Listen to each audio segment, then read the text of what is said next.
Hello friends, कैसे हैं आप। ये जो आर्टिकल है आपका, ये है पेसा के ऊपर, यानी कि panchayat extension to schedule area act.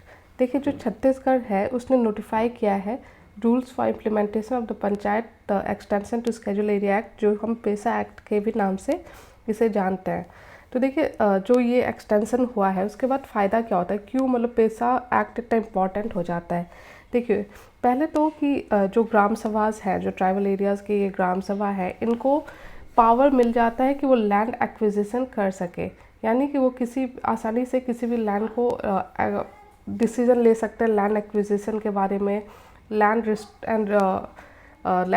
को रिस्टोर करना है, यानी तो लैंड के बारे में डिसीजन लेने में उन्हें हेल्प होता है। दूसरा कि जो भी इंस्टीट्यूशन है या फंक्शनरीज हैं सोशल सेक्टर्स के या लोकल लेवल पे जो प्लान्स होने चाहिए, उसमें एक इम्पॉर्टेंट से हो जाता है जो लोकल ये आपके पंचायत होते हैं।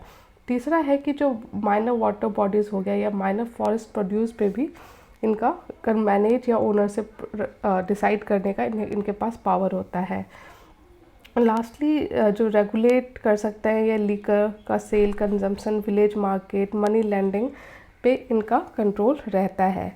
अगर हम सिग्निफिकेंस का बात करें तो देखिए, इससे क्या होता है कि ये जो ट्राइबल एरियाज़ में, ठीक है, ये ट्राइबल्स यहाँ पे प्रीडोमिनेंट है, तो इन्हें अपने इकोसिस्टम को प्रोटेक्ट करने का अधिकार हो जाता है। जैसे कि माइनिंग को का जो कैंसिलेशन हुआ था नियामगिरी हिल्स, ये उसका एग्जाम्पल है।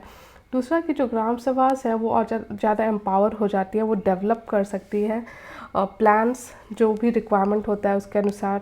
तीसरा कि जो भी ट्राइबल्स के मोस्टली ग्रीवेंसेस होते हैं कि उनके आवाज़ को नहीं सुना जा रहा, उसको सुन लिया जाता है। इन मतलब ये पॉलिसीज़ है, ये एक तरह से जो ट्राइबल ग्रीवेंसेस हैं उनको डील करने का। फिर चौथा कि जो भी ट्राइबल कल्चर है या राइट्स है उसको प्रोटेक्ट करने का। पांचवा कि जो ट्रस्ट है, मतलब कि जो मेन स्ट्रीम के और जो ट्राइबल एरियाज़ के बीच में ट्रस्ट या कम्युनिकेशन का जो इशू है वो भी बेटर हैंडल हो जाता है। ये जो पेसा एक्ट है ये लाया गया था ऑन दिलीप सिंह भुरिया रिकमेंडेशन, और मिनिस्ट्री ऑफ पंचायती राज इसकी नोडल मिनिस्ट्री है। ऑब्जेक्टिव अगर हम देखें, जैसा मैंने कहा कि सेल्फ गवर्नमेंट्स, इसका एक इम्पॉर्टेंस है कि जो ट्राइबल एरिया है वो खुद को सेल्फ गवर्न करे। दूसरा कि जो नेचुरल रिसोर्सेज हैं इस एरियाज़ में उसका अच्छे से मैनेज हो। तीसरा कि जो ट्राइबल के राइट्स है या कम्युनिटीज़ है या माइनर फॉरेस्ट प्रोड्यूस पे कंट्रोल है, तो या माइनर वाटर बॉडीज़ पे कंट्रोल बेटर हो। लेकिन प्रॉब्लम है कि चैलेंजेस भी बहुत ज़्यादा है, जैसे कि लोगों को अवेयरनेस ही नहीं है कि पेसा एक्ट है। ट्राइबल लोगों को इतना आइडिया नहीं है इसको कैसे यूज़ किया जाए। दूसरा कि ऑटोनॉमी का प्रॉब्लम, यानी कि पॉलिसीज़ तो हैं, एक्ट तो है, लेकिन एक्चुअल ग्राउंड लेवल पे लेटर और स्पिरिट में इम्प्लीमेंट नहीं होता है। साथ में पार्टिसिपेशन और ट्रांसपेरेंसी की प्रॉब्लम है। चौथा है कि जो भी आदिवासी एरियाज़ हैं उनमें इम्प्लीमेंटेशन और फॉर्मुलेशन, इन दोनों के बीच में गैप है। जिस लेवल पे प्लानिंग होती है उस लेवल पे, ग्राउंड लेवल पे सेम चीज़ इम्प्लीमेंट नहीं होता।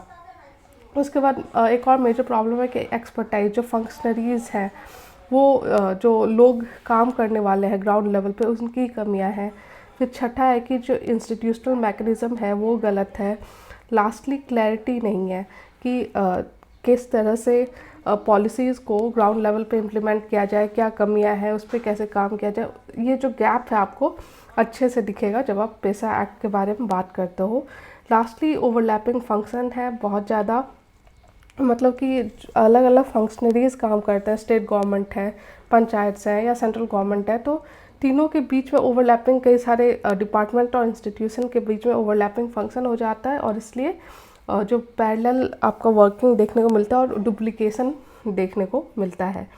तो इसलिए बात है कि हमें आगे कैसे बढ़ना चाहिए, तो लोगों के बीच में अवेयरनेस करके। जो फंडिंग है, फंडिंग बहुत इंपॉर्टेंट हो जाता है अगर आप किसी भी इंस्टीट्यूशन को ऑटोनोमस बनाना चाहते हो। वुमेन के का जो पार्टिसिपेशन है वो बढ़ाना पड़ेगा ताकि वुमेन हमारी एम्पावर हो जो ट्राइबल एरियाज़ में है।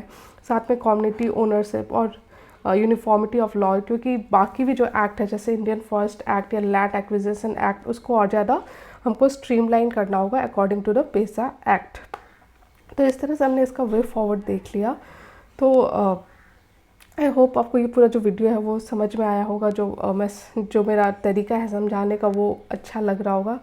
अगर आपको वीडियो अच्छा लग रहा है और पसंद आ रहा है तो प्लीज़ लाइक कीजिए और मेरे चैनल को सब्सक्राइब कीजिए। Thank you.